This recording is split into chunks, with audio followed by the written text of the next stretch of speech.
Hola, Seth Rodd aquí. Bienvenido a mi mundo que es naturalmente sobrenatural.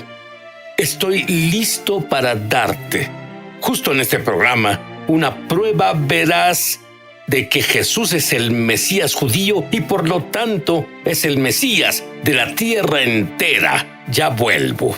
De un cantor en una sinagoga judía que era una canción cristiana. No creí que pusieran una canción cristiana ahí, pero esto se pone mejor. Esta canción probablemente te es familiar.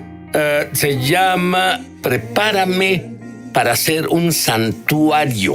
Ahora, si buscas la palabra santuario en el diccionario Webster, ¿sabes cuál es una de las definiciones? Lugar santísimo. En el templo, el lugar santísimo es donde Dios mismo habita. Así que la canción dice: Señor, prepárame para ser un santuario, o el lugar santísimo, puro y santo, probado y verdadero, dando gracias. Seré un santuario viviente, seré un lugar santísimo donde Dios mismo va a vivir. Oh, para ti, escuchémosla.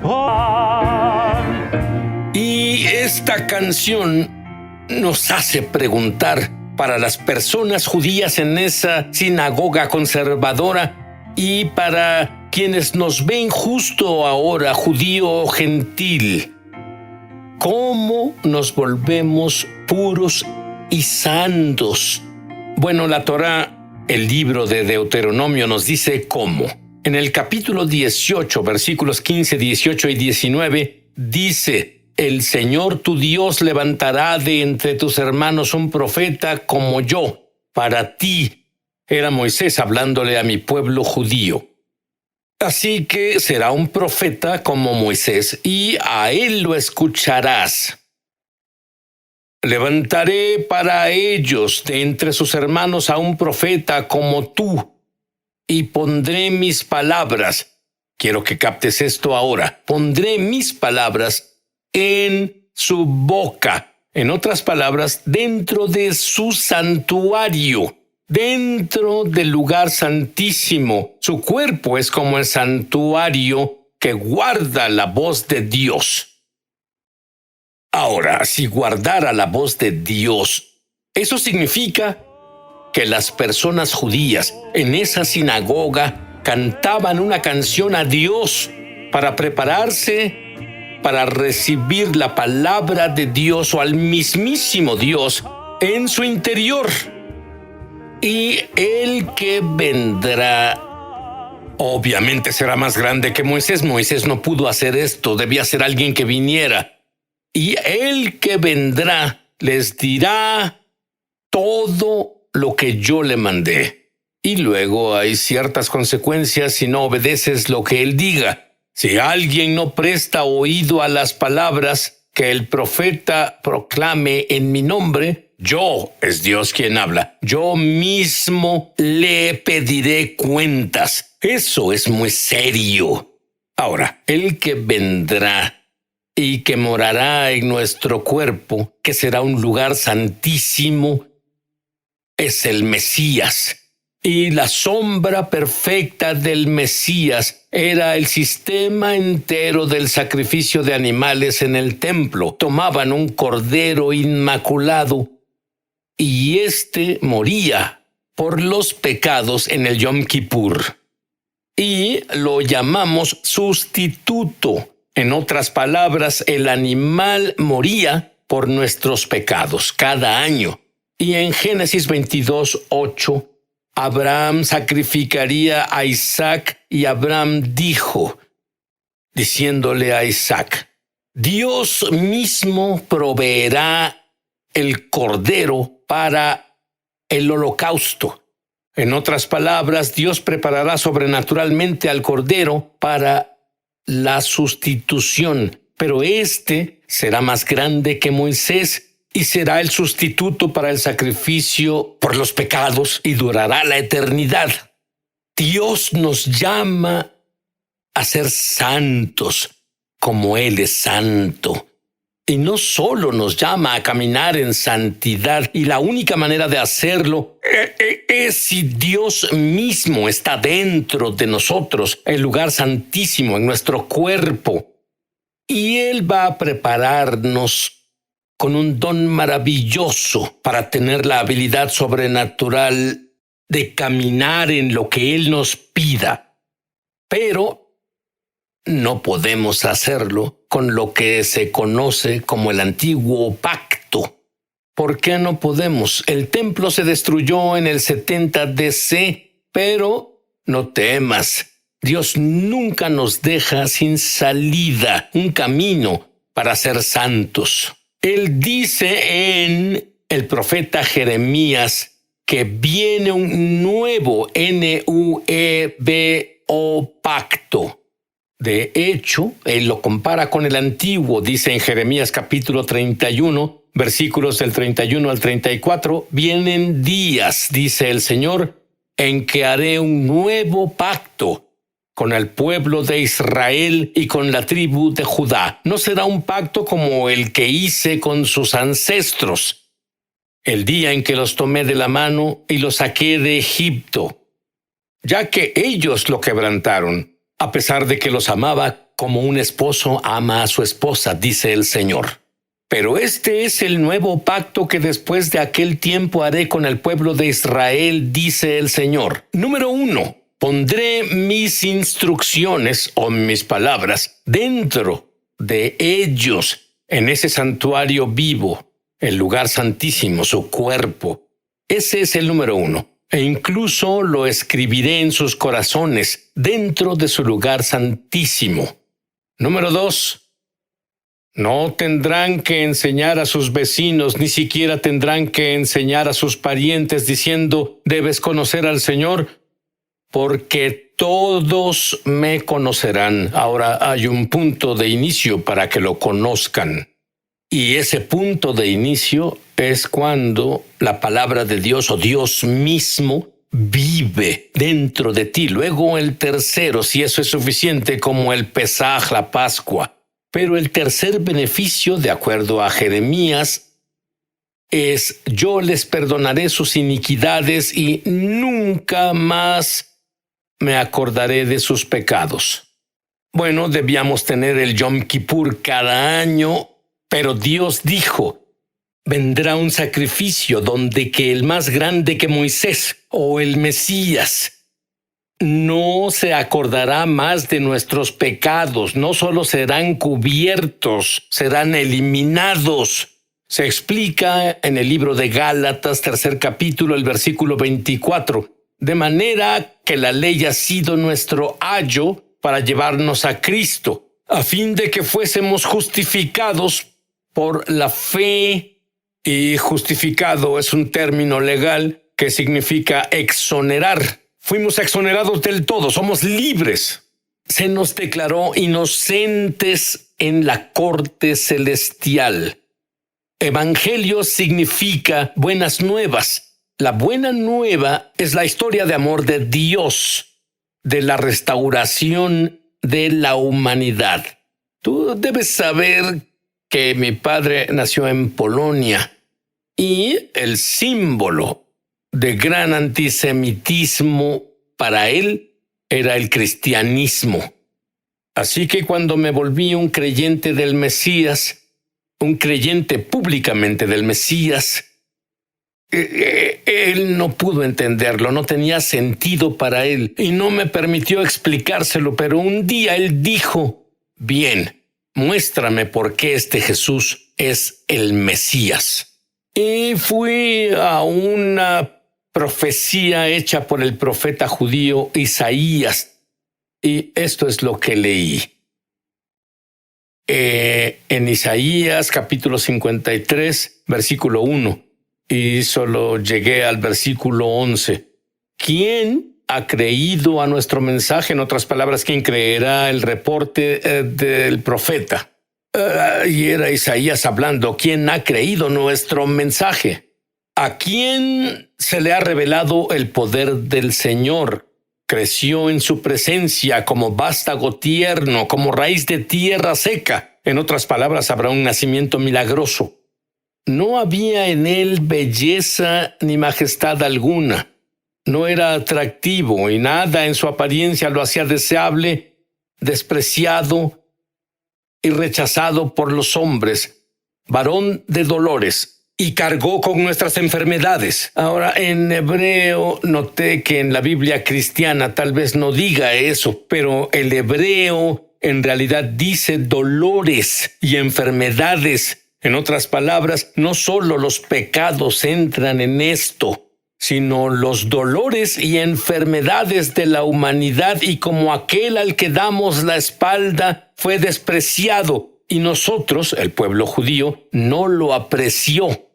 Soportó enfermedades, no eran suyas, soportó las nuestras y cargó los dolores. Pero nosotros lo consideramos herido, golpeado por Dios y humillado. Pensamos que Dios lo castigaba, pero fue traspasado por nuestras rebeliones y molido por nuestras iniquidades. Sobre él recayó la sanción o el castigo, precio de nuestra paz en él. Y luego las buenas nuevas. Y por sus heridas, sabes que cuando tienes heridas, sale sangre del cuerpo humano.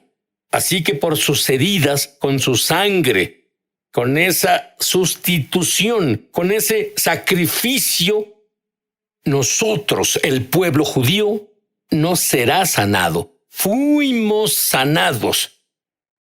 Como ovejas nos perdimos. Esto se escribió 800 años antes de que el Mesías viniera a la tierra. Y del profeta Isaías: andábamos perdidos como ovejas. Cada uno seguía su propio camino. Y el Señor hizo recaer sobre él la iniquidad de todos nosotros. Maltratado y humillado, ni siquiera abrió su boca. ¿Te imaginas ser oprimido? Fue peor que la opresión. Las Escrituras lo dicen, que fue golpeado duro. Nadie se preocupó. Fue arrancado de la tierra de los vivientes. Es otra forma de decir que murió. Él murió por la transgresión de mi pueblo, y murió entre los malhechores, aunque nunca cometió violencia alguna, ni hubo engaño en su boca. No hay nadie en la Biblia de quien Dios diga esto, excepto del sustituto perfecto. Y él quiso, y dicen, no había ni un engaño en su boca. Pero el Señor quiso quebrantarlo. Y eso, en ese punto alto, dijo mi padre, estás leyendo una Biblia cristiana. Y le dije a mi papá, esta Biblia fue publicada por la Sociedad Judía de Publicaciones. Y mira esto, fue dedicada por un rabino ortodoxo. Pero mi padre tenía aún tantas preguntas. Pero él ni siquiera me preguntaba. Se congeló y yo no pude discutir el asunto de Jesús jamás. Este es el gran problema que el pueblo judío tenemos. Leemos en el mismo Tanaj que cuando el Mesías venga, el lobo vivirá con el cordero, habrá paz en la tierra. Y tú dices, mira alrededor, no hay paz en la tierra. Pero luego hay todo un grupo de profecías como la que acabo de leer, que Él morirá por nuestras enfermedades y morirá por nuestros pecados. Y por sus llagas fuimos sanados. Fuimos totalmente, nuestros pecados fueron expiados. Entonces, ¿cómo explicas el hecho de que parece que un Mesías morirá por los pecados, el otro Mesías marcará el comienzo de una era de paz, y todo en el mismo Tanaj? Bueno, los antiguos rabinos antes de la venida del Mesías dijeron dos Mesías, el Mesías Ben, hijo de David, Marcaría el comienzo de una era de paz, pero antes de que eso ocurriera, debía haber un Mesías Ben José que sufriera en nuestro lugar. Y si en lugar de dos Mesías, ¿qué tal un Mesías con dos apariciones? Una para hacernos un santuario, un lugar santísimo para Dios. Y una vez hecho esto, que regrese a marcar el comienzo de una era de paz. Tiene más sentido. Yo soy judío. Creo en un solo Dios. Su nombre eterno, según la Torá, es el Dios de Abraham, Isaac y Jacob. Y un Mesías, el judío, Jesús.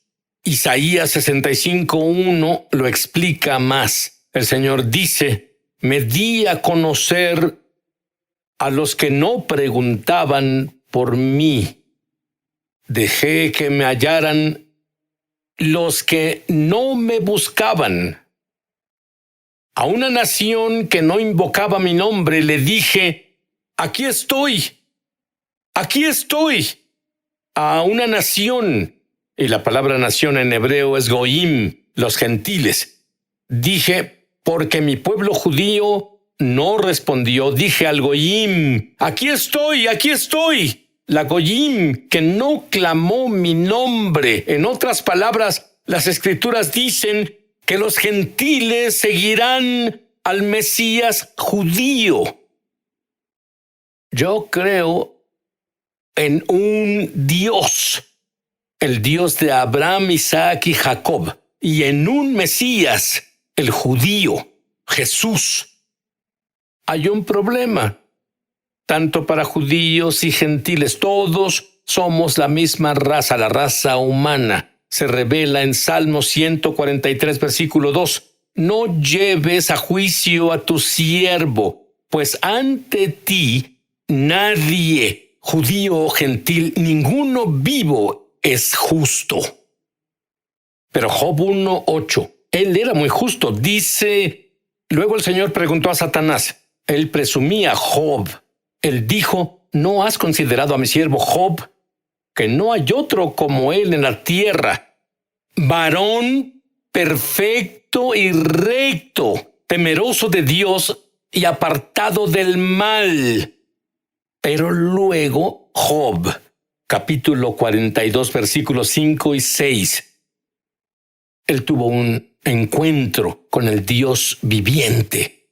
Y aunque él pensó que era justo, aunque Dios lo llamó justo, esta fue su reacción cuando tuvo un encuentro con Dios. De oídas había oído hablar de ti, no en experiencia, pero ahora te veo con mis propios ojos. Por tanto, me retracto de lo que he dicho y me arrepiento en polvo y ceniza. El hombre más justo de la tierra, cuando estuvo en la presencia y santidad de Dios, él dijo lo mismo que el profeta judío Isaías dijo.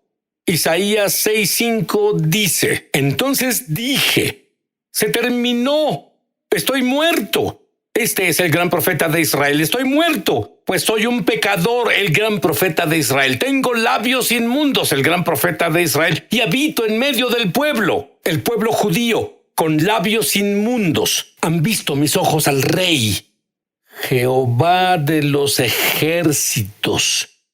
Y una vez que ves al Rey, por más justo que te creas, ves amor puro, ves santidad pura, ves la pureza por primera vez, lo opuesto a los humanos imperfectos que juzgas: soy mejor que esa persona, no soy tan bueno como esa persona. No, comparado con la santidad de Dios, toda la justicia es trapos de inmundicia. Romanos 10:13 dice: porque todo el que clame, ayúdame Dios, recibe ayuda.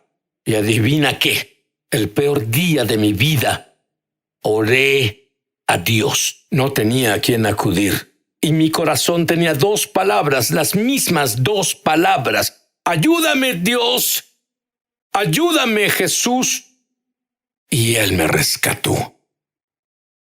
La gloria que estuvo en Moisés invadió mi recámara. Y luego sabía que Jesús era mi Mesías. Eso fue hace 50 años. Bueno, esa misma gloria cayó sobre mi padre. El último día de su vida estaba en cuidados intensivos. Él rechazó creer o incluso hablar sobre el Mesías prácticamente mi vida entera. Y mi hermana y yo entramos al cuarto de hospital donde no había esperanza.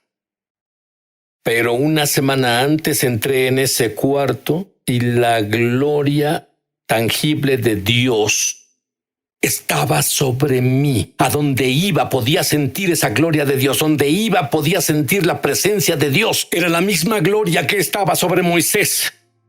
Y esa gloria cayó sobre mi padre y con mis propios oídos lo oí. Hago a Jesús mi Mesías y Señor.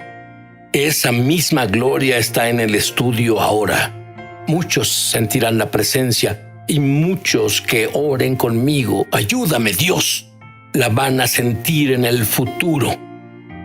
Pero, ya sea de inmediato o en el futuro, la gloria está aquí ahora, justo ahora en el estudio. Quiero decir una oración. Esta es la oración. Quiero que tengas tu propia experiencia con Dios. Quiero que Dios viva dentro de ti. Quiero que tu cuerpo sea el lugar santísimo. Quiero que ya no te sientas solo. Quiero que tengas tu propio conocimiento experiencial de Dios. Y si dices esto en voz alta, ahí donde estás, y lo dices desde el fondo de tu corazón, Dios que está afuera entrará en ti y tu cuerpo se volverá un santuario para Dios, un lugar sagrado. Repite en voz alta: querido Dios, he cometido muchos errores de los que me arrepiento. Creo que la sangre del Mesías fue mi sustituto por los pecados que he cometido. Y de acuerdo con tu palabra, no recuerdas más mis pecados. Y desde este momento soy santo a tus ojos.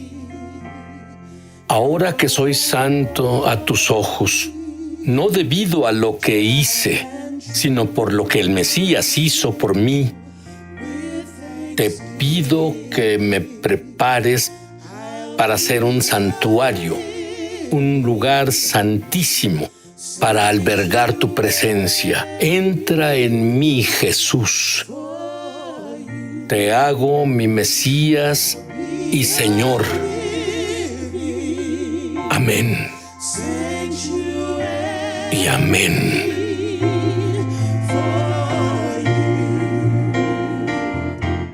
Me emociona al extremo anunciar que lanzamos nuestra escuela de ministerio Es Sobrenatural en español. Entra en el enlace para comenzar tu viaje sobrenatural. Y en realidad espero verte crecer en la gloria, en el Espíritu y en mi